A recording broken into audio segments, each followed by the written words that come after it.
네, 여러분 안녕하세요. 필요한 개념들만을 쏙쏙 골라서 탑재하는 개념 급탑재의 노현서입니다.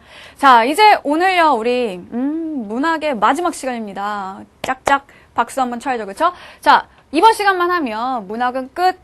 그리고 벌써 개념도 반. 우와, 생각보다 쉽죠? 그쵸? 어렵지 않아요. 뭐 금방입니다, 여러분. 곧 여러분의 날이 올 겁니다. 그러니까요, 우리 이번 시간도 열심히 한번 해봅시다. 자, 이번 시간은 극이에요. 자, 극이라고 하는 거는 뭐냐? 우리가 극문학의 범주에 들어가는 게 뭐가 있을까라고 한다면 희곡과 시나리오를 얘기를 해볼 수가 있을 겁니다. 자, 그러면은요, 이 극이라는 것이 과연 무엇이고 또 우리는 수능을 위해서 어떤 개념들을 알아야 되고 어떤 문제들이 출제가 되는지 1시간 안에 다 할 거예요. 그러니까 여러분 눈 똑바로 뜨고 쳐다보도록 하세요. 아시겠죠? 자, 그러면 오늘도 마찬가지로 극에서 꼭 알아야 할 궁극의 키워드 자, 이번에 3개밖에 없어요. 자, 봅시다. 먼저 대사, 무대 형상화, 장면 구성, 이렇게 3가지를 한번 알아보도록 하겠습니다. 대사라는 거는 뭔지 알죠? 그쵸? 우리가 연극을 보거나 영화를 볼 때, 주로 여러분 이제 영화를 볼 텐데, 영화를 볼 때 그 배우들이 하는 말을 대사라고 합니다. 자, 그 다음에 무대 형상화라는 것은 희곡에서, 즉 연극에서 우리가 사용하는 말이고요. 장면 구성은 주로 영화, 시나리오에서 하는 말이 되겠죠. 자, 이 3가지가 무엇을 의미하고 이게 왜 중요한지 선생님이 지금부터 하나하나 파헤쳐 줄게요. 아시겠죠? 오늘은 이 3가지 다 배우는 겁니다. 1시간 안에 극을 다 끝내야 되니까. 자, 그러면 한번 보도록 하죠. 자, 먼저 극문학이라는 것이 무엇인가, 극이라는 것이 무엇인가 부터 한번 정리를 해보도록 할게요. 자, 극에는 2가지가 있습니다. 자, 어떤 것이 있느냐? 바로 희곡과 시나리오가 있죠. 이 2가지는 목적이 다릅니다. 희곡이라는 것은 연극을 하기 위해서 쓴 대본이고요. 시나리오라는 것은 영화를 찍기 위해서 쓴 대본입니다. 자, 그러면은 이 희곡과 시나리오의 가장 큰 차이점이 뭐예요? 관객들이 어떤 환경에서 그 극을 보냐는 거죠. 자, 연극이라는 것은 앞에 무대가 있습니다. 그쵸? 그래서 관객들은 무대 앞에 가서 이렇게 앉아 있고요. 그러면 무대 앞에 실제 배우들이 나와서 연기를 하죠. 그쵸? 그들의 숨소리, 뭐 그들의 땀 냄새, 좀 그런가? 자, 그런 것까지 다 느낄 수 있는 게 바로 연극이에요. 그쵸? 내가 정말 맘만 먹으면 손을 내밀어서 만질 수도 있는 그게 연극이라는 거죠. 물론 그러면 끌려나가지만요. 그죠? 자, 만지면 안 돼요. 자, 그게 바로 연극. 그리고 그 연극의 대본이 희곡이라는 거고. 자, 그 다음에 시나리오라는 거는 뭐냐? 영화라는 것은 기본적으로 어때요? 배우들이 바로 내 눈앞에 나오는 건 아니죠. 그쵸? 스크린 위에. 그쵸? 자, 이 스크린 위에서 미리 찍어놓은 그런 장면들을 편집해서 보여주는 겁니다. 자, 그래서 시나리오와 희곡 이 2가지가 우리 극문학에 속하게 되는데요. 수능에는요, 뭐 희곡, 시나리오 둘 중에 뭐가 더 많이 나왔다? 그런 거 따질 수 없습니다. 다 비슷비슷하게 나왔거든요. 시나리오는 또 최근에 되게 많이 나온 적이 있었고요. 그래서 이 2가지에 대해서 우리가 개념을 한번 정리를 해보도록 하겠습니다. 자, 중요한 건 뭐냐면은요, 기본적으로 이 극문학은요, 소설문학이랑 크게 다르지 않아요. 왜냐하면은요, 시는 완전 다르죠. 그쵸? 시라는 거는 짧은 그 형식 속에 우리가 어때요? 그 안에 담겨있는 시인의 상황과, 화자의 상황과 정서와 뭐 태도와 이런 것들을 읽어내야 되고, 시어가 가지고 있는 상징적 의미, 비유적 의미 이런 것들을 찾아내야 됩니다. 그런데 소설이라는 건 어떻죠? 처음부터 끝까지 이야기가 진행이 되죠. 자, 이야기가 진행된다, 어떤 스토리가 있다라는 점에서는 자, 극문학과 소설이 같다는 겁니다. 자, 그러면은요, 문제도 마찬가지예요. 수능에서 극문학 문제를 출제할 때도요, 첫 번째 문제 정도는 반드시 뭘 물어보냐? 꼭 이게 극이다, 이게 뭐 희곡이다, 시나리오다, 이런 거랑 상관없이 소설에서 물었던 것과 마찬가지로 지금 여기서 어떤 사건이 일어나고 있니? 이 내용이 뭐니? 글의 내용을 가지고 물어보는 문제가 꼭 한 문제가 출제가 돼요. 여기까지는 그냥 우리가 읽고 내용을 파악하는 거예요. 소설이랑 똑같죠. 그러면 소설과 다른 거는 뭐냐? 소설이라는 것은요, 내 눈앞에 보이는 상황이 아니죠. 그죠? 서술자가 나와서 그 모든 이야기를 그냥 말해주는 겁니다. 즉 우리는 서술자가 하는 얘기를 그냥 듣고 있는 거예요. 읽고 있는 거예요. 그죠? 오키다 그러면 오키가 우리 엄마는 세상에서 제일 예쁜 과부야요. 막 이런단 말이에요. 그죠? 자, 그럼 그 오키의 이야기를 그냥 내가 들으면서 상상을 하는 거죠. 그죠? 예쁜가 보다. 엄마 정말 예쁜가 보다. 이렇게 상상을 하게 되겠지만 희곡이나 시나리오에서는 어떻죠?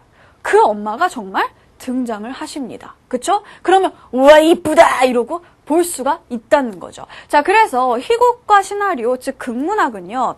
소설과 근본적으로 다른 것이 무엇이냐? 서술자의 이야기로 이루어지는 것이 아니라 내 눈앞에서 실제로 그 장면들이 펼쳐지고 있다는 점. 다만 그것이 무대 위에서 펼쳐지느냐, 스크린 위에서 펼쳐지느냐, 그 점만이 다른 거죠. 그럼 봅시다, 여러분.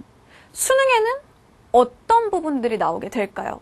소설과 마찬가지로 이야기의 내용을 물어보는 문제는 출제됩니다. 그럼 그 외에는 어떤 부분? 소설과 다른 부분. 즉, 똑같은 이야기를 그냥 말로 들려줄 때가 있고 이것을 무대 위나 스크린 위에서 보여줄 때가 있는데 자, 어떻게 보여줄 것인가? 이거를 어떻게 사람들에게 더 효과적으로 전달할 것인가에 관련된 문제가 나오겠죠.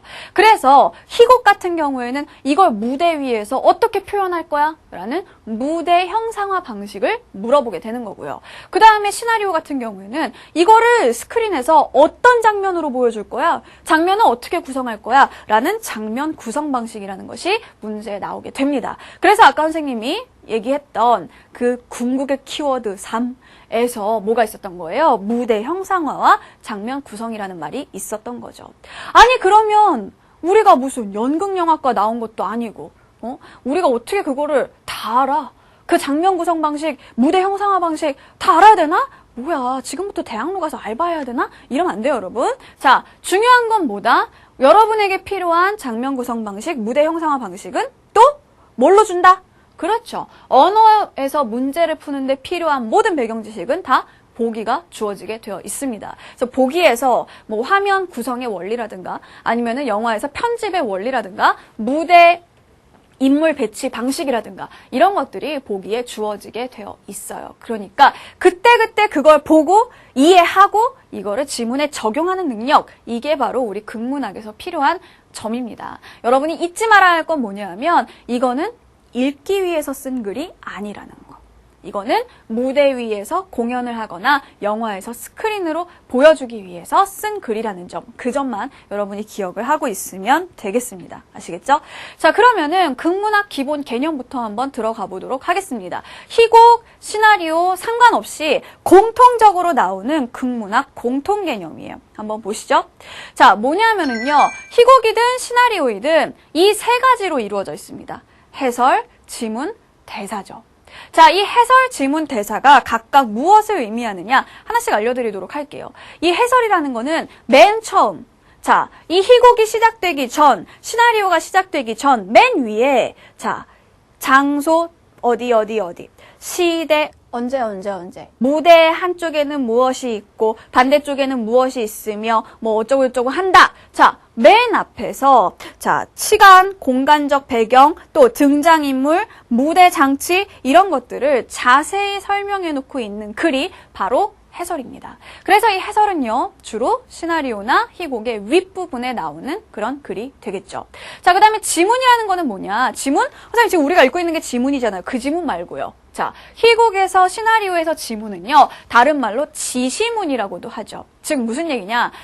이 배우에게 연기를 지시하는 문장이라는 뜻이에요. 지시하는 글이라는 뜻이죠. 자, 그래서 그런 거 있잖아요. 슬픈 표정을 지으며 이렇게 괄호 안에 있는 것들 있죠. 그쵸? 그건 읽으면 안 되죠. 그쵸? 슬픈 표정을 지으며 가니?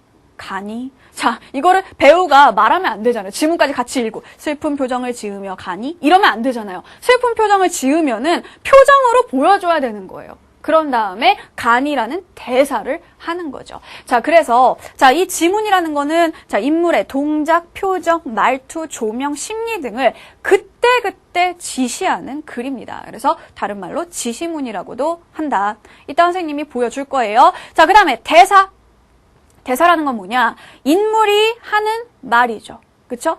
자, 등장인물이 하는 말을 대사라고 하는데요. 자, 이 대사는 좀 더 세부적으로 한번 들어가 보도록 하겠습니다. 자, 이 대사에는 세 가지가 있어요. 뭐가 있냐면 대화, 독백, 방백이 있죠. 자, 이 대화라는 것은 뭐냐 하면은, 자, 대화는 주고받는 말이잖아요. 그죠? 자, 그래서 두 사람 이상, 2인 이상의 등장인물이 서로 주고받는 말입니다. 자, 그래서, 자, 무대가 이렇게 있으면, 여기 등장인물이 이렇게 있고, 자, 또 한 사람이 이렇게 있어요. 서로 주고받는 말, 이게 바로 대화예요. 너 밥 먹었니? 밥 먹었어. 자, 이게 바로 대화입니다. 자, 그 다음에 두 번째로, 독백이라는 것은 뭐냐 하면, 자, 독백은, 자, 여기에 또 뭐 두 인물이 있을 수 있습니다. 자, 두 인물이 있지만 얘가요, 혼잣말을 하는 거예요. 이 혼잣말은요, 사실, 자기가 진짜 혼자, 그럼 그렇지. 뭐 이렇게 말을 하는 게 될 수도 있겠지만, 인물이 속으로 하고 있는 생각을 표현한 거일 수도 있어요. 자, 여러분 생각을 해보세요. 여러분이 연극을 보러 갔어요. 근데 이 사람이 혼자 생각에 빠진다. 이런 장면이 있었단 말이에요. 그렇다고 해서 이 사람이 계속 생각에 빠져 있어요, 혼자. 그러면 알게 뭐예요? 그죠? 자, 관객들은 이 사람이 무슨 생각을 하는지 알 수가 없습니다. 그러니까 저 인물이 무슨 생각을 하고 있는지는 어쩔 수 없이 얘가 말을 해야지만 알 수 있는 거잖아요. 그죠? 그러니까 얘가 하고 있는 그 생각을 얘가 혼자 말을 하는 겁니다. 그러니까 말을 하다 보니까요. 독백으로 말을 하다 보니까 사실은 생각이잖아요. 얘는 그거 들어요, 못 들어요? 얘는 못 듣는 걸로 우리가 약속을 하는 거예요. 아시겠죠? 자, 그 다음에 방백은 뭐냐 하면요. 자, 방백이라는 거는 얘랑 조금 헷갈릴 수 있는데, 자, 역시 뭐 두 인물이 나와도 되고 혼자 나와도 됩니다. 자, 방백이라는 거는 뭐냐 하면 역시 얘 혼자 말해요. 혼자 말하고 얘는 못 들어요. 못 듣지만 이거는 그냥 얘가 혼자서 하는 생각 이런 걸 말하는 게 아니라 얘가요. 자, 관객들한테 얘기하는 거. 앞에 있는 사람들에게 배우가 말을 거는 거. 이거를 방백이라고 합니다. 그래서 무대 위에 다른 인물들은 듣지 못한다는 그런 약속을, 암묵적인 약속을 하고요. 이 인물이 관객에게 직접 하는 말이라는 거죠. 자, 그래서 여러분이 연극을 본 적이 있는지 모르겠는데 연극을 보러 가게 되면은요. 이런 것들을 경험을 할 수가 있어요. 특히 요즘 연극들은 이런 방백들이 많습니다. 그래서 옆에 애가 있는데도 불구하고 얘는 이제 못 들어요. 뭐 귀가 있지만 못 들어요. 못 듣는 척 하는 거겠죠. 그렇죠? 자, 못 듣고 이 인물이 앞에 나와가지고 쟤 정말 사기꾼 같지 않아요? 뭐 이렇게 물어본단 말이에요. 관객한테. 그럼 관객이 막 뭐라고 또 대답을 하겠죠. 사기꾼이에요. 말 듣지 마세요. 뭐 이런다든가. 자, 이것이 바로 방백입니다. 관객에게 하는 말이다. 독백은 관객에게 하는 말이 아니에요. 이거는 듣는 사람 없어요. 대상이 있는 것이 아니라 얘가 그냥 혼자 하는 혼잣말이다. 대화는 무대 위에 있는 사람들끼리 서로 주고받는 말이다. 이렇게 생각하시면 되겠죠. 자, 그러면 오른쪽 페이지에서요. 한번 해설, 지문, 대사를 찾아볼까요? 자, 맨 위에 나와 있는 거 해설이라고 볼 수 있어요. 그렇죠? 주위는 차츰차츰 어두워진다. 뭐 이런 내용들 길게 설명해 놓은 부분들 해설이라고 볼 수 있습니다. 자, 그 다음에 초보하고 초보 옆에 지게를 지고 일어서며 괄호 안에 들어가 있는 말 있죠? 이게 뭐예요? 이게 바로 그 행동을 지시하는 지시문, 지문이겠죠. 자, 옆에 나와 있는 지금 그 종 네가 쳤니? 하는 거. 이건 뭐예요? 얘는 초보가 도념에게 건 말이니까 대사고. 대사 중에서도 뭐다? 당연히 두 사람이 주고받는 말에 속하니까 대화가 되겠죠. 됐죠? 이런 식으로 찾아가는 겁니다. 아시겠어요?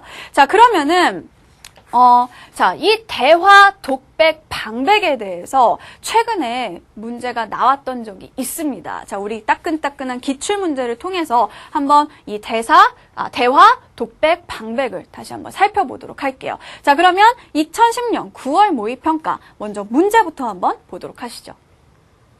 자, 보기를 바탕으로 윗글을 감상한다고 할 때 적절하지 않은 것은? 이라고 물어봤습니다. 자, 보기를 보니까 대사에 대한 설명이 이렇게 나와 있어요. 한번 볼게요. 자, 대사에는 대화, 방백, 독백 등이 있다.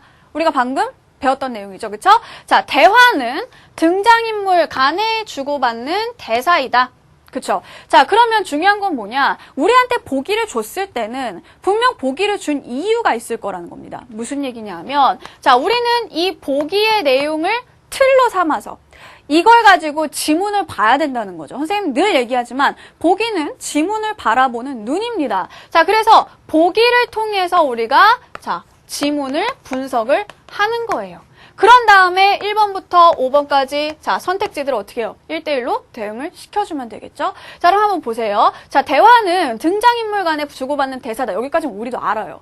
그런데 중요한 건 뭐냐? 이 대사를 통해서 인물들의 관계를 알려준다는 거. 아 대화를 가만히 보면 관계를 알 수 있겠구나. 그쵸? 아빠 오늘은 참 밥이 맛이 있어요 하면 아 얘네들은 아빠와 딸 관계구나 알 수 있는 거죠. 그쵸? 대화를 통해서 우리가 이들이 뭐 가족 관계다 뭐 아니면 사랑하는 사람들이다 이런 것들을 충분히 알 수 있다는 겁니다. 자 그래서 대화를 통해 관계를 알려주고 또 이게 관계만 알려줄 뿐만 아니라 사건을 진행시키는 기능도 하고 있다까지 알아둬야겠죠. 자 방백은 뭐다? 관객을 청자로 상정한 거다. 즉 관객한테 들으라고 하는 말이라는 거죠. 그쵸? 자, 오늘 뭐 오시는데 힘들지 않으셨어요? 뭐 이런 거요. 그쵸? 자, 관객을 청자로 상정한 대사라면 자, 이 독백은 배우가 심리적으로 자극을 받아서 촉발된 혼잣말이다. 자, 가만히 봅시다. 자, 이 독백이라는 거는 뭐냐?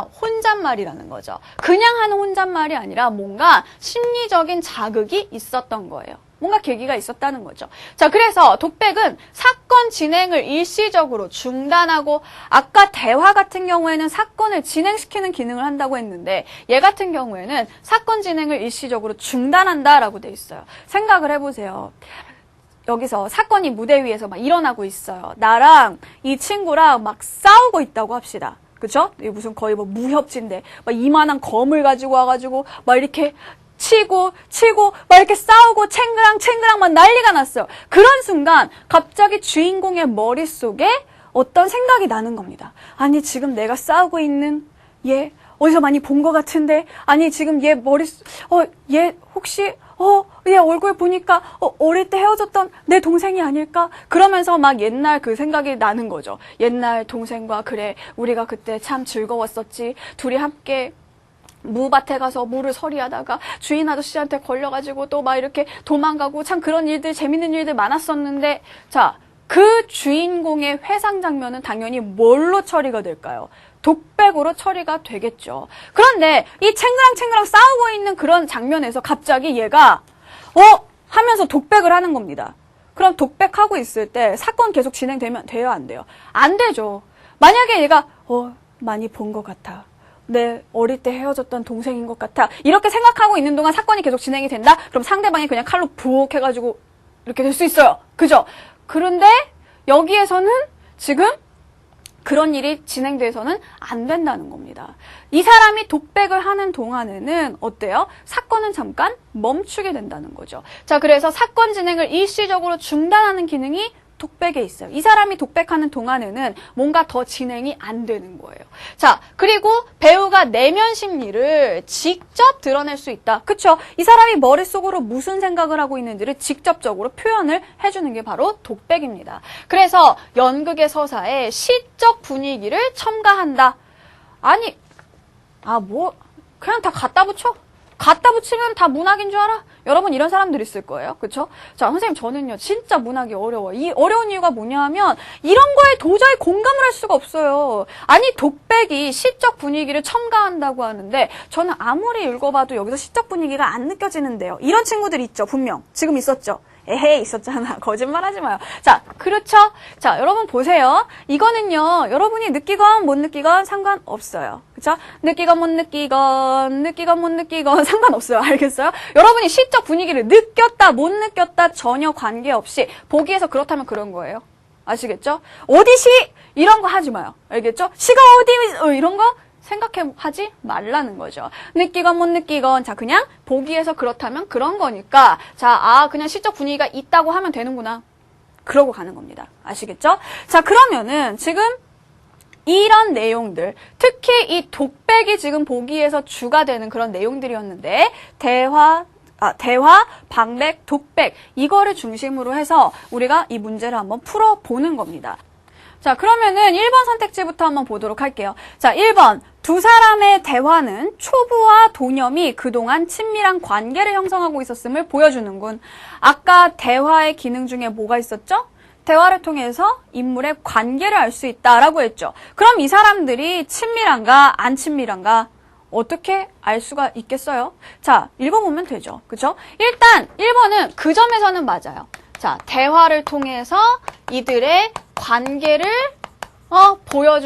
보여주는구나. 자, 관계를 형성하고 있었음을 보여주는구나. 여기까지는 일단 맞습니다. 그러면 그 다음으로 우리가 따져봐야 될 거는 뭐냐? 이들의 관계가 정말 친밀한가? 그것만 알면 되겠죠. 읽어봤는데 딱히 이 사람들이 사이가 나빠 보이지 않아요. 그쵸? 이미 옛날부터 알고 있었던 게 드러나죠. 자, 그러니까 1번 맞고요. 자, 그 다음에 2번. 자, 두 사람의 대화를 통해 자, 초부가 도념의 결심을 헤아리고 도념의 의사를 존중하게 되는 과정을 확인할 수 있다.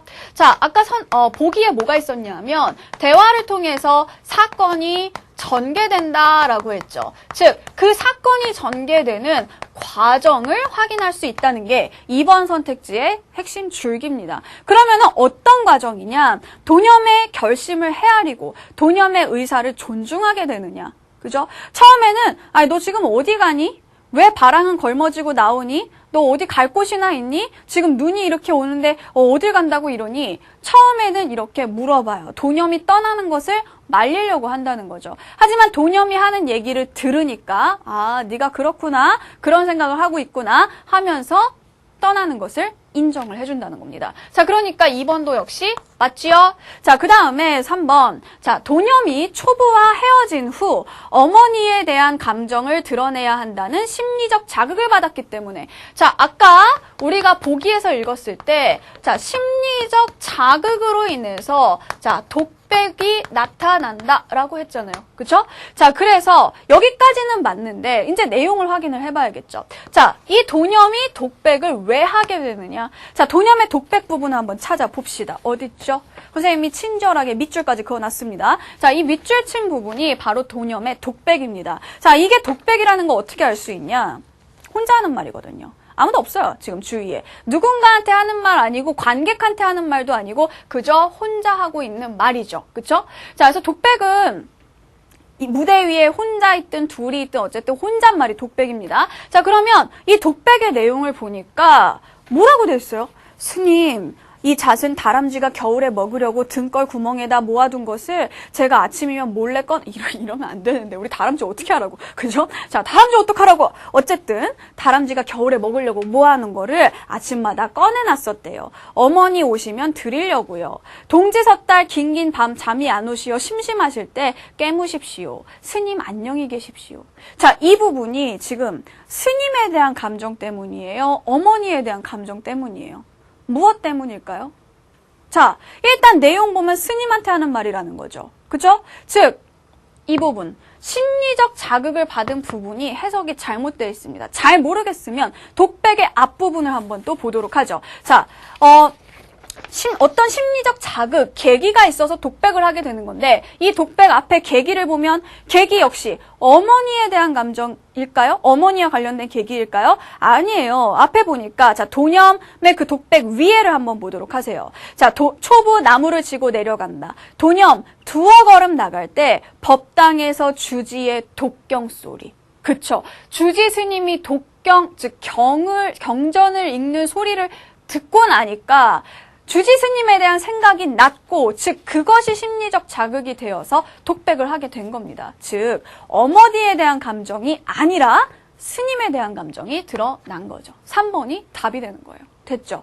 자, 그 다음에 4번. 자, 도념의 독백은, 자, 독백은 뭐다? 어떻게 하고 있다? 뭐래요? 사건을 지연하고, 그렇죠? 즉 시간을 멈춘다 혹은 시간을 끈다라는 뜻이에요. 그리고 작품의 서정적 분위기를 강화한다 라고 되어 있습니다. 자, 이거는 그냥 맞잖아요. 아까 보기에 뭐가 있었죠? 독백은 뭐다? 사건의 전개를 잠깐 멈추는 기능이 있다라고 했고요. 시적 분위기를 만든다고 했잖아요. 그 시적 분위기가 바로 서정적 분위기가 되겠죠. 그러니까 도념이 여기에서 어떤 독백을 했든 간에 우리는 보기를 통해서 4번은 당연히 맞는 말이다. 이렇게 알고 가는 겁니다. 아시겠죠? 자, 그 다음 5번. 독백 후 도념은 말을 가급적 억제하고 한숨이나 시선 혹은 신체 연기를 활용하여 심리적 정황을 전달하는군. 읽어보면 되겠죠. 그쵸? 자, 독백 후에 도념이 말하나요? 말 안 합니다. 말을 억제했죠. 그쵸? 자, 그리고 길게 한숨을 쉰다. 한숨 이런 거 드러나네요. 그쵸? 한숨이나 또 시선, 멀리 동리를 내려다봤다라고 했잖아요. 그쵸? 그러니까 한숨이나 시선 또는 신체 연기. 신체 연기가 뭡니까? 산문을 돌아다보며 비탈길을 내려간다. 이거잖아요. 그쵸? 자, 즉 이런 신체 연기들을 활용해서 도념이 어때요? 자신의 심리적 정황을 전달하고 있다는 겁니다. 자, 그러니까 5번도 역시 맞는 설명이 되겠죠. 답은 3번 이렇게 체크를 해주시면 되겠습니다. 자, 그래서 보세요. 자, 우리가 대사 희곡에는 혹은 시나리오에는 해설, 지문, 대사가 있다. 대사에는 또 대화, 방백, 독백이 있다. 이런 개념은 아주 기본이에요. 뭔지는 알아야 될 거 아니에요. 그쵸? 아주 기본 개념을 가지고 수능에서는요, 이 기본 개념을 암기했느냐를 묻는 문제가 나오는 게 아닙니다. 그쵸? 암기했는지를 물어보는 문제는 이거는 수능 문제가 아니죠. 여기에다가 좀 더 어떤 원리들, 그쵸? 좀 더 이론적인 배경 지식들, 이런 것들을 보기로 주고 그 보기를 지문에 적용할 수 있느냐, 이거를 물어보는 게 바로 수능이라는 점. 그러니까 여러분 국문학 어렵게 생각하실 필요가 하나도 없다는 얘기죠. 되셨죠? 자, 그러면 다음으로 우리가 희곡에서 무대 형상화와 관련된 내용을 한번 살펴보도록 할게요. 자, 희곡에서는요, 무대 형상화라는 것이 중요합니다. 그러니까 똑같은 이야기이지만 이걸 무대 위에서 어떻게 보여줄 것인가, 이게 중요한 거잖아요. 그쵸? 자, 그래서 무대라는 거는 굉장히 공간이 한정돼 있고요. 그래서 연극은요, 영화에 비해서 어떻죠? 장면 전환이 그렇게 많지가 않습니다. 영화는요, 여기 갔다 저기 갔다 저기 갔다 심지어 안드로메다도 가죠. 만들어낼 수가 있어요. 하지만 연극이라는 것은 어때요? 그다지 뭐 그렇게 많은 공간들을 만들어낼 수가 없고 또 장면 전환도 자주 할 수가 없어요. 시간도 역시 마찬가지죠. 시간도 그 정해진 시간 안에 해내야 되기 때문에 굉장히 제약이 많습니다. 그래서 이렇게 많은 제약 속에서 또 이야기를 효과적으로 전달하려면 어때요? 관객들과 배우들 사이에 암묵적인 약속이 있어야 하겠죠. 그쵸? 자, 그래서 그런 암묵적인 약속들, 물론 여러 가지 약속이 있겠지만 그거 우리가 다 알 필요는 없다는 겁니다. 어떻게 한다? 보기에서 그 약속에 대해서 약속의 규칙을 알려주게 된다는 얘기죠. 자, 선생님이 한번 기출문제를 통해서 이런 약속들이 어떻게 나오고 우리는 문제를 어떻게 풀어야 하는지 한번 2011년 9월 모의평가 문제를 보도록 할게요. 보시죠. 자, A를 연극으로 상연하기 위해 2명의 연출가가 A의 첫 장면의 무대 구성을 보기와 같이 짜보았다. 자, 둘이서 한번 똑같은 건데 무대 구성을 달리한 겁니다. 자, 그래서 연출 의도를 비교한 것으로 적절하지 않은 것은? 이라고 물어봤죠. 자, 이 두 사람, 가라는 사람과 나라는 사람이 둘이 따로따로 감독이 되어서 자, 연출을 했단 말이에요. 그랬을 때 그 두 사람의 연출 의도를 비교하는데 단 인물의 배치만 고려해서 그 의도를 한번 따져보자는 겁니다. 자, 그럼 인물 배치를 어떻게 했길래요? 자, 보세요. 이런 조건이 일단 나옵니다. 뭐냐 하면은요, 무대 구성의 목적은 무대 위에 서게 될 배우들의 위치를 정하면서 무엇을 강조할 것인가를 보여주는 것이다. 즉, 위치에 따라서 강조점이 달라진다. 라는 점이죠. 그쵸? 그리고 그림의 숫자는요. 자, 무대에 이렇게 구획이 나누어져 있고 각 구획마다 숫자가 붙어 있는데 그 숫자는 등장인물이 서는 무대 지역의 중요도 순서이다. 그 얘기는 뭡니까? 자, 1번이라고 써 있는 부분 한번 보세요. 어때요? 가운데 밑에죠. 거기가 가장 중요하다는 겁니다. 그러면 중요한 위치에 서 있는 사람 뭐예요? 위치를 통해서 강조점이 달라진다 그랬죠? 그러면 중요한 위치에 서 있는 사람일수록 더 강조하고자 하는 인물이구나. 그 부분에 강조점이 있구나. 아시겠죠? 자, 그러면 한번 그림을 보도록 할게요. 자, 그림을 보니까 자, 이런 그림이 있어요. 자, 가라는 연출자는 이렇게 했고요. 그 다음에 나라는 연출자는 이렇게 무대를 구성을 했습니다. 인물 배치를 이렇게 했다는 얘기죠. 자, 그러면은 하나씩 한번 보죠. 자, 1번. 가에서는 대사를 공주와 가깝게 배치했다. 자, 딱 봤을 때 공주가 누군지 알겠죠? 이 사람이 공주겠죠. 그쵸? 대사는 대사. 지팡이를 들고 있어야죠. 대사죠. 그쵸? 자, 그러면은 가에서는요. 어때요? 대사를 공주와 가깝게 배치했다? 나에 비해서 나는 보니까 공주 여기 있고 대사 여기 있어요. 그쵸? 그러면은 어때요? 여기는 되게 멀어요. 이 두 사람의 거리가 먼데 자, 여기는 어때요? 가깝죠. 그러니까 자 여기는 가깝고 여기는 멀다. 그래서 나에 비해서 대사와 공주와의 친밀도를 부각할 수 있다. 맞겠죠? 가까이 있으면 더 친밀한 거겠죠. 그거를 부각하고자 이런 위치 선정을 한 겁니다. 1번 맞아요. 자, 그 다음에 2번. 가에서는 장교를 2번. 그쵸? 이 사람이 장교입니다. 자, 2번 지역에 배치해서 나에 비해서 장교가 극적 사건 진행의 주도권을 쥐고 있음을 더 잘 보여줄 수 있겠다. 자, 가에서는 장교가 2번에 있고요. 나에선 장교가 1번에 있어요. 자, 여러분 보세요. 그러면 가와 나 중에 어디가 더 장교를 중요하게 생각하는 거예요? 얘죠. 그죠? 왜? 1번이 더 이게 순위니까 1번 자리에 있는 애가 더 중요한 거니까 그러면은 가보다 나에서 장교를 더 중요한 인물로 처리하고 있는 겁니다. 그러니까 2번은 설명이 잘못된 거죠. 2번이 답이에요. 자, 그 다음에 3번 가에서는 장교 병사들과 공주 대사 온모를 좌우로 나눴다? 한번 볼까요? 자, 장교와 병사들 이쪽 좌측에 있고요. 그 다음에 공주 온모 대사가 우측에 있어요. 그러다 보니까 어때요? 둘로 딱 나뉘어서 이 집단이 싸우는 것처럼 느껴지죠. 자, 그런데 그래서 나에 비해서 두 집단의 갈등 관계를 더 강조할 수 있다. 나를 한번 볼까요? 나에는 이 사람들과 그리고 이 사람들이 지금 갈등 관계에 있는 거잖아요. 그러니까 얘보다는 얘가 훨씬 더 극명하게 양쪽으로 갈리는 효과가 있겠죠. 3번 맞아요. 자, 그 다음에 4번 가에서는 헷갈리죠? 안 써있으니까 써줄게요. 자, 가에서는 이후 사건 진행 과정에서 온모를 다른 인물에 가리지 않게 함으로써 자, 보세요. 온모가 다른 사람들한테 안 가려져 있죠? 관객석들이 그냥 바로 볼 수가 있잖아요. 그런데 지금 여기 보면은 온모가 장교한테 가려져 있단 말이에요. 그러니까 가에서는 가리지 않게 함으로써 움직이지 않고 사건을 지켜보는 온모의 역할을 당연히 나에 비해서 더 잘 드러낼 수가 있겠죠. 4번 맞고. 자, 그 다음에 5번. 나에서는 병사들을 2번 지역에 배치했어요. 자, 2번. 여기 있죠. 그쵸? 자, 여기다가 배치해서 가에 비해 위압감을 더 잘 나타낼 수 있다. 자, 가 같은 경우에는 병사들이 많잖아요. 그쵸? 많은데 5번에 있어요. 보세요. 자, 숫자가 바로 중요도의 순이라고 했습니다. 2번에 있을 경우에는 어때요? 이 사람들이 더 중요하게 느껴지니까 많은 사람들이 와서 딱 버티고 이러고 서 있으니까 어때요? 굉장히 좀 위압감이 느껴질 수 있다는 거죠. 그런데 지금 5번 같은 경우는 구석탱이 이러고 있는데 무서워요? 안 무섭다는 거예요. 자, 그래서 5번보다, 그쵸? 5번 자리보다 2번 자리가, 즉, 가보다 나가 더 위압감을 나타낼 수 있다.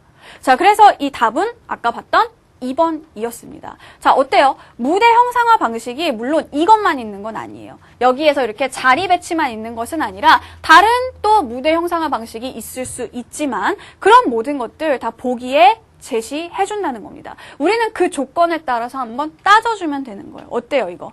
막 지식 물어보는 문제, 외워서 푸는 문제 아니라는 거죠. 우리는 1, 2, 3, 4, 5, 6 숫자만 알면 이 문제 풀 수 있습니다. 아시겠죠? 자, 그러면은 우리가 희곡에서 무대 형상화 방식과 관련된 내용들을 이렇게 한번 살펴봤습니다. 자, 그러면은 우리 다음으로 시나리오를 한번 보도록 할게요. 자, 보세요. 희곡이라는 거는 무대 위에서 일들이 벌어지게 됩니다. 그런데 시나리오라는 건 뭐죠? 영화죠. 영화를 만들기 위한 대본이죠. 자, 그러니까 이 영화 같은 경우에는요, 장면이 계속해서 바뀌면서 뭔가 일들이, 사건들이 일어나게 되는 겁니다. 자, 그러니까 시나리오 같은 경우에는요, 굉장히 희곡에 비해서 자유롭죠. 시간이나 공간에 대한 제약이 굉장히 자유로운 편입니다. 그리고 편집이라는 것이 가능하기 때문에 장소를 왔다 갔다 하는 것이 충분히 가능하다는 겁니다. 그래서 좀 더 자유롭게 편집을 하면서 감독이 혹은 또 작가가 자신의 의도를 더 효과적으로 드러낼 수가 있겠죠. 그죠? 자, 그래서 시나리오 역시 이런 장면 구성의 원리들이 보기에 제시가 될 수 있다는 겁니다. 그래서 이 보기에 제시되는 장면 구성의 원리와 이거를 지문해서 우리가 어떻게 풀어갈 것인가, 이거는 좀 이따 한번 선생님이 다시 방금 했던 것처럼 보여드리도록 할게요. 자, 그 전에 우리가 잠깐 몇 가지 그냥 용어를 알고 가도록 하겠습니다. 자, 거기 보면 선생님이 알아두면 좋은 시나리오 용어라고 써놨죠. 그래서 몇 개 안 돼요. 딱 요만큼만 알고 가도록 합시다. 자, 이게 뭐냐 하면은요, 아, 이건 또 뭐야. 언제 이런 거 다 외우고 있어. 이거 왜 이래? 자, 이 중에서 조금 어려운 거는요. 그때그때 여러분한테 어구풀이를 줄 수도 있어요. 그런데 지금까지 기출문제가 여기 나오는 것들 어구풀이를 다 주지는 않았던 적도 있습니다. 몇 개는 그냥 상식이라고 생각하고 그냥 낸 적이 있단 말이에요. 그래서 선생님이 불안해서 알려주는 거예요. 보기에서 나오는 것도 있지만 안 나오는 것도 있기 때문에 몇 가지만 선생님이 한번 알려드리도록 할게요. 자, 여기 보세요. 딱 여기 나와 있는 8개. 이것만 알면 됩니다. 선생님 그거 어떻게 알아요? 지금부터 선생님이 화면과 함께 정말 친절하게 설명을 해드리도록 할게요. 원래 선생님, 피디님이랑 쿵짝 잘 맞고 감독님들이랑 쿵짝 잘 맞는 선생님으로 소문이 나 있거든요. 어디 한번 우리들의 호흡을 보시겠어요? 자, 먼저 첫 번째로요. 거기 보면은 씬 넘버라고 나와 있죠. 자, S하고 샵 있는데 S샵이 아니라 자, 이거는 씬 넘버라는 뜻입니다. 그래서 이거는 장면 번호예요. 그래서 자, 영화에서 장면이 전환될 때 뭐 98번 장면, 뭐 그다음 99번 장면 이런 것들이 나와요. 그때 앞에 붙이는 씬 넘버 그냥 장면 번호다 하고 알고 넘어가시면 되는 겁니다. 아시겠죠? 자, 그 다음 나오는 게 CU인데요. 이 CU라는 거는 뭐냐 하면 클로즈업을 얘기하는 거예요. 자, 클로즈업 이겁니다. 깜짝 놀랐지? 자, 이거예요. 이렇게 놀랐죠? 왜 놀랐을까요? 갑자기 선생님 얼굴이 커졌으니까요. 자, 이 클로즈업이라는 거는 뭐냐 하면은요. 자, 지금 선생님이 이렇게 보일 때에 비해 아까 그때 선생님 얼굴이 훨씬 더 강조되는 효과가 있었죠. 뭐 강조돼서 여러분한테 좋았는지 나빴는지 모르겠지만 자, 이 강조의 역할을 하는 게 바로 클로즈업입니다. 그래서 전체 풍경을 쫙 찍어놓으면요. 내가 그 중에서 무엇을 보여주고자 하는 건지, 그 중에 뭐가 중요한 건지를 알 수가 없잖아요. 하지만 그 중에 하나를 딱 클로즈업을 하게 된다면 아, 감독의 의도가 이거구나, 작가의 의도가 이거구나, 이거를 보여주기 위했던 거구나 알 수가 있다는 겁니다. 자, 그래서 클로즈업은 어떤 대상이나 인물이 두드러지게 화면에 확대되는 거를 얘기하는 거고요. 그리고 그 효과는 바로 강조이다. 아시겠죠? 자, 그러면은 그다음 보도록 할게요. 자, 그다음에는 뭐가 나와 있냐면은 E가 나와 있어요. 자, 이 E는 뭐냐 하면은요. 이펙트의 줄임말이에요. 바로 효과음이라는 얘기죠. 자, 효과음은 뭐냐 하면은요. 아, 밖에는 비가 내리고 있구나. 이겁니다. 아시겠죠? 자, 실제로 선생님 있는 스튜디오에는 비가 내리지 않아요. 그리고 방음이 잘 되어 있기 때문에 바깥에서 무슨 소리가 들리는지 알 수가 없답니다. 그렇겠죠? 이 스튜디오 방음 안 돼 있으면 큰일 나겠죠? 자, 그런데 지금 선생님 화면 속으로 뭐가 들렸어요? 여러분 귀에. 빗소리가 들렸단 말이에요. 자, 이거는 뭡니까? 나중에 더 집어넣은 소리죠. 이런 걸 바로 효과음이라고 합니다. 그래서 효과음에는 이렇게 빗소리라든가 뭐 자동차 경적 소리라든가 이런 게 들어갈 수도 있고요. 가끔씩 보면 인물의 대사 앞에 이렇게 효과음이 들어갈 때가 있어요. 자, 그건 뭘까요? 자, 보세요. 희곡에서는요, 아까 뭐가 있었지? 독백이 있었잖아요. 독백을 왜 하죠? 인물이 자기 머릿속으로 하고 있는 생각을 그쵸? 우리는 관객들은 앉아서 알아들을 수가 없잖아요. 자기 머릿속으로 무슨 생각을 하는지 우리가 알게 뭐예요? 그러니까 그거를 들려주기 위해서 독백을 했단 말이에요. 희곡에서는, 연극에서는. 그런데 영화에서는 뭐가 가능하죠? 인물이 그거를 자기 입 밖으로 내뱉지 않더라도 그냥 그 복잡한 표정만 보여주고 그 표정을 하고 있을 때 머릿속으로 지나가는 생각을 그쵸? 대사로 보여줄 수 있잖아요. 그때 이 사람이 입을 오물오물 하나요? 안 해요. 그냥 입은 다물고 있는데 어디서 소리가 들려요. 그건 뭐예요? 그건 무슨 뜻이에요? 이 사람이 지금 그 말을 하고 있는 게 아니라 머릿속으로 저런 생각을 하고 있구나. 이게 바로 효과음으로 나올 수 있다는 겁니다. 그래서 이 해놓고 뒤에 어떤 대사가 나온다라고 한다면 이거는 이 사람이 직접 이렇게 연기하면서 내뱉은 말이 아니라 이 사람의 머릿속 내면 심리를 보여주고 있는 것이구나. 이렇게 이해를 해주시면 되겠죠. 자, 그 다음으로 FI, FO 이런 게 있는데 자, 이런 게 뭐냐? 바로 fade in, fade out인데요. 선생님이 하나씩 알려줄게요. 먼저 fade out부터 볼까요? fade out은요. 화면이 차차 어두워지는 거. 이겁니다. 선생님 어디가 쓸까요? 여러분 NG 아닙니다. 자, 화면이 이렇게 어두워지는 거를 fade out이라고 합니다. 자, 반대가 뭐냐 하면 바로 fade in이죠. 자, fade in은 바로 뭡니까? 방금 나온 것처럼 선생님 점점 밝아지면서 나왔죠? 그쵸? 화면이 점점 밝아지는 것을 fade in이라고 해요. 되셨죠? 자, 다음으로 인스라고 써 있는 게 있어요. 자, 이거 뭘까요? 자, 얘는 인서트의 줄임말입니다. 자, 얘는 뭐냐 하면은요, 인서트. 이거는 인서트가 뭐게요? 삽입이에요. 그래서 이렇게 이야기가 이렇게 진행이 되어 가다가요. 여러분 보면은 막 이렇게 갑자기 중간에 어떤 편지를 읽는 장면이 나온다. 그러면 편지만 띡 나오거나 아니면 중요한 책이 있다 그럴 때 책이 띡 나오거나 이런 게 바로 인서트예요. 보여드릴까요? 바로 이게 인서트입니다. 그쵸? 선생님이 이야기를 하는데 지금 갑자기 수능 열기라는 책이 되게 중요해진 거예요. 그럼 이 수능 열기라는 책을 보여줘야 되겠죠? 이렇게 중간에 삽입된 화면을 인서트라고 하게 됩니다. 자, 그 다음으로는요, 우리 OL을 한번 배워보도록 할게요. 자, 이 OL은요, 바로 오버랩의 약자예요. 오버랩, 나 그 장면이 갑자기 오버랩 되는 것 같다. 이런 말 많이 쓰죠. 이게 뭐죠? 화면이 겹친다, 장면이 겹친다라는 뜻입니다. 그래서 주로 이 OL은요, 우리 시나리오에서 뭔가 회상을 할 때나 상상을 할 때 사용이 되는 거죠. 그래서, 연서쌤을 보니까 갑자기, 지난번 내가 열심히 했던 수능 열기가 떠오르네? 자, 그러면서 연서쌤의 얼굴과 수능 열기 책이 이렇게, 어때요? 살짝 겹치는 겁니다. 자, 이렇게 겹쳐요. 자, 지금 겹쳐있죠? 그쵸? 선생님과 수능 열기가 겹쳐있다. 이게 바로 오버랩, OL이라는 그런 시나리오 용어가 되겠습니다. 아시겠어요? 자, 마지막으로 펜이 있어요. 자, 이 펜은 뭐냐면은요, 카메라를 상하 혹은 좌우로 이동하는 겁니다. 자, 그래서 이렇게 쭉 좀 더 어떤 넓은 좌우의 경치를 보여주고자 할 때, 이럴 때 펜을 많이 사용을 하게 되죠. 자, 좌우뿐만 아니라 상하로도 이동을 할 수가 있어요. 자, 그래서 선생님도 이렇게 상하로, 자, 선생님 반전이죠, 그쵸? 밑에서 사실 이렇게 다리 떨고 운동복 입고 이러고 있어요. 자, 이런 반전 사실 뭐 여러분이니까 공개하는 겁니다. 어디 가서 이런 거 보겠어요, 그쵸? 선생님이니까 보여주는 거지. 자, 그래서 이 펜이라는 거, 이렇게 카메라를 좌우 또는 상하로 이동하는 거 주로 언제 보여줄까요? 그렇죠? 뭔가 풍경, 뭐 전경 이런 것들을 보여줄 때 많이 사용하는 기법이다. 아시겠죠?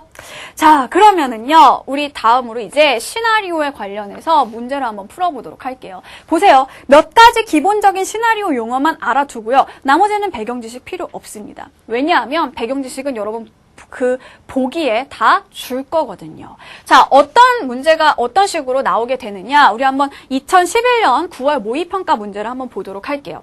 자, 문제를 봅니다. 39번 문제를 보면요, 보기에서 개념을 알려주고 있죠. 어떤 개념이 있나 보세요. 시나리오에서 2개 이상의 이야기가 동시에 진행될 때, 자, 선생님이 소설에서 구성하면서요, 그쵸? 단일 구성, 복합 구성 이런 거 가르쳐줬던 거 혹시 기억이 나세요? 자, 복합 구성이라는 건 중심되는 사건이 2개 이상인 거를 얘기한다고 했습니다. 그래서 자, 2사건이 동시에 가는 거예요.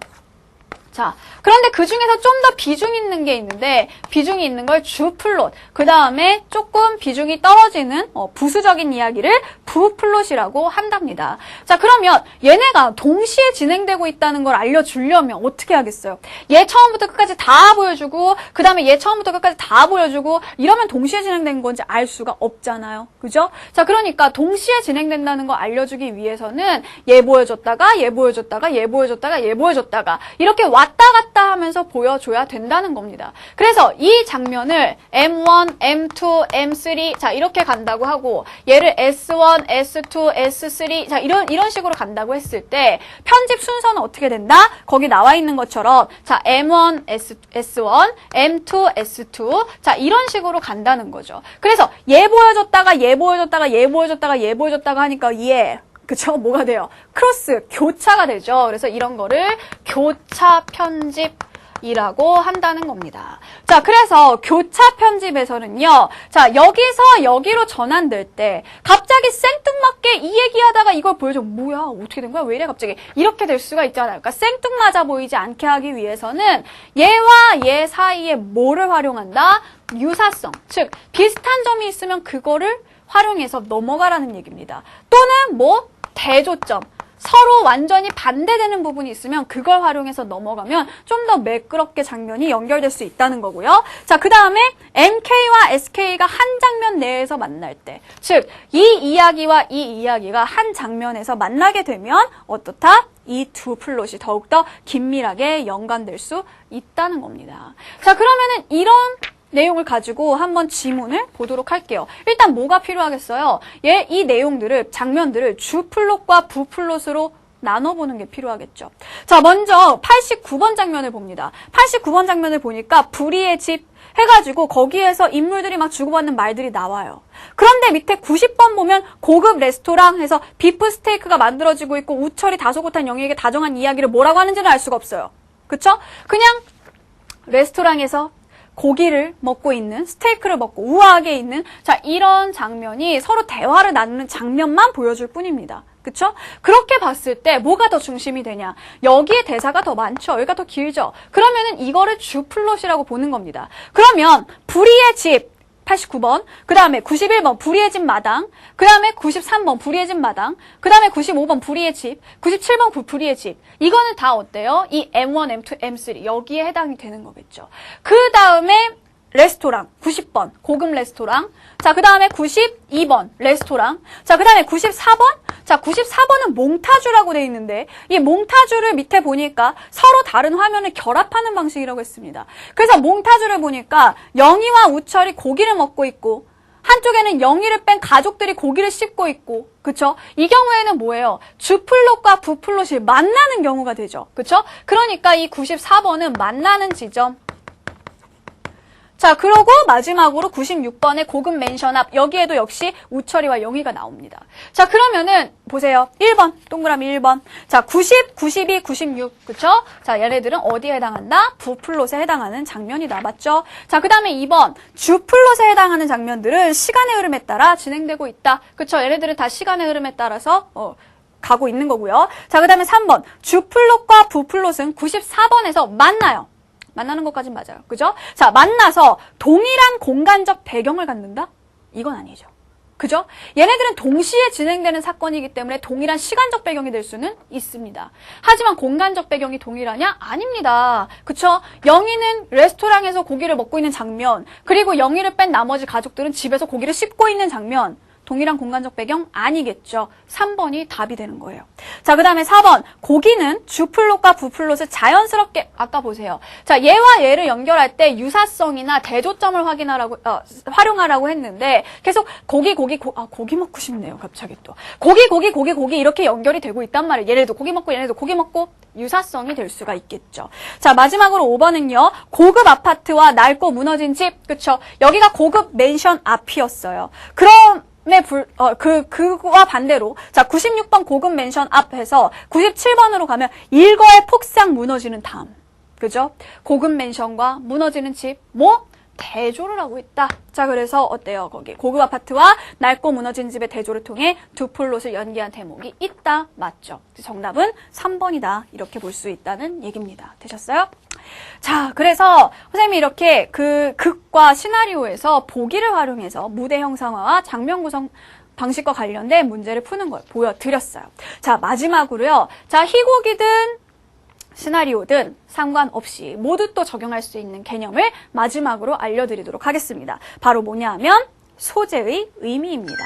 이건 쌤이 지난 시간에 잠깐 예고했었죠. 그쵸? 소재의 기능, 극에서뿐만 아니라 우리 소설에서도 활용할 수 있는 부분입니다. 자, 어떤 소재가 나타났다 했을 때 이 소재가 그 이야기 안에서 어떤 역할을 하느냐, 어떤 기능을 하느냐. 거의 셋 중에 하나라고 보시면 돼요. 첫 번째, 갈등을 형성한다. 이것으로 인해서 갈등이 생긴다. 두 번째, 갈등을 해소하는 역할을 할 수도 있다. 이것 때문에 갈등이 풀어질 수가 있다는 거죠. 마지막으로 소재를 통해서 인물의 심리를 나타낼 수도 있다는 겁니다. 꼭 셋 중에 하나에만 해당이 되는 건 아니고요. 동시에 여러 가지 그런 기능을 가질 수도 있습니다.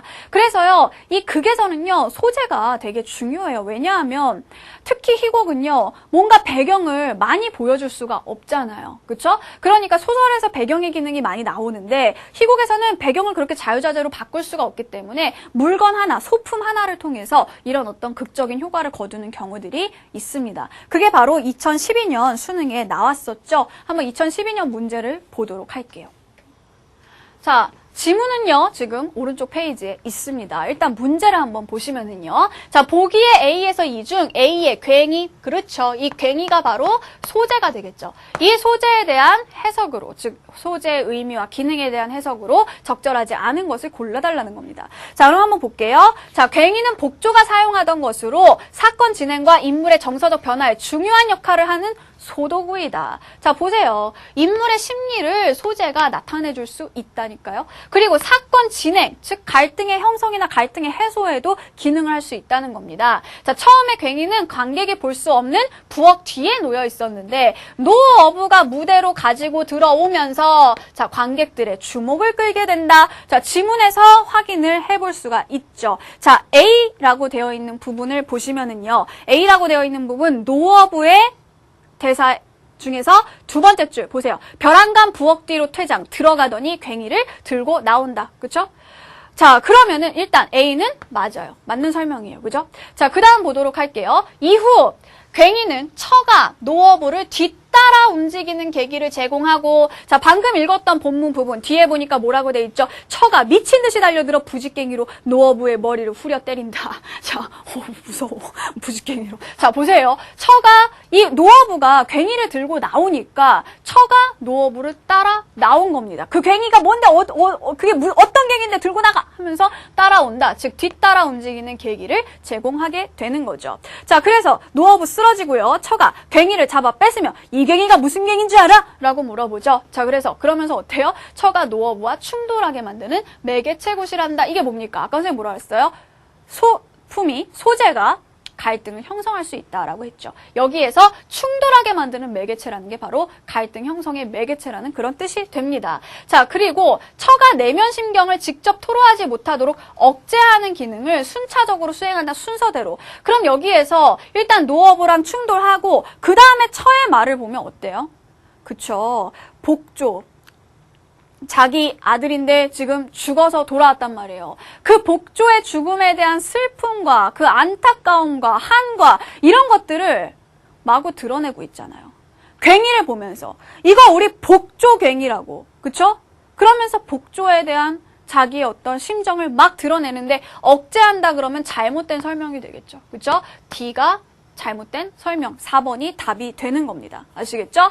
자, 그리고 관객들은 괭이에 대한 처의 집착을 지켜보면서 처의 내면을 엿볼 수 있게 된다. 그래서 이 괭이에 대해서 보면은요, 처가 괭이에다가 집착하고 있는지는 어떻게 알 수 있냐? 혼자 이 사람이 막 말하면서 울고 또 막 말하고 이러다가 결국 마지막엔 또 웃어요. 픽 웃으면서. 뭐 때문에 울어들? 이러면 좀 약간 정신이 나간 것 같아요. 그죠? 제정신이 아니겠죠. 아들이 죽었는데. 그죠? 울다가 웃다가 막 하다가 결국에는 무대에서 퇴장을 하는데 그때도 괭이를 들고 밖으로 뛰어나가게 되는 겁니다. 즉 괭이에 대한 집착 볼 수 있고요. 거기에서 이 처의 내면을 얼마나 지금 참담한 심정인지를 정말 미칠 것 같은 심정인지를 알 수가 있겠죠. 그죠? 자, 그래서 어때요? 여기 보니까 여기에는 거의 그 소재가 가질 수 있는 기능들을 다 설명해 준 셈이나 마찬가지입니다. 그래서 우리는 소재의 기능에는 그렇게 3가지 정도가 있다라는 거 알고 이 지문에서 어디에 해당하는구나 이런 것들을 찾아주시면 되겠죠. 자, 됐습니다. 그래서 우리가 이번 시간 이렇게 극문학에 관련된 개념들을 쭉 살펴보고 문제도 몇 개를 풀어봤어요. 자, 언신들에게 우리 문학 마지막으로 도전해보도록 합시다. 언신 보고 있나? 자, 대화! 뭔지 알아야 돼요. 독백, 방백 역시 마찬가지고요. 우리한테 물론 보기가 주어지겠지만 기본적인 개념은 알고 가야 됩니다. 그리고 몇 가지 선생님이 알아두라고 했던 그런 시나리오 용어들 기억나시죠? 잘 모르겠으면 화면을 다시 한번 보도록 하세요. 잘 만들어서 보여줬으니까. 자, 그 다음에 소재의 기능, 방금 이야기했던 3가지 기억을 해주시면 되겠습니다. 자, 이렇게 해서 문학 개념 탑재가 다 끝났어요, 여러분. 생각보다 어렵지 않죠? 금방 끝납니다. 우리 다음 시간부터는 비문학 한번 들어가 보도록 할게요. 다음 시간에 뵙겠습니다. 감사합니다.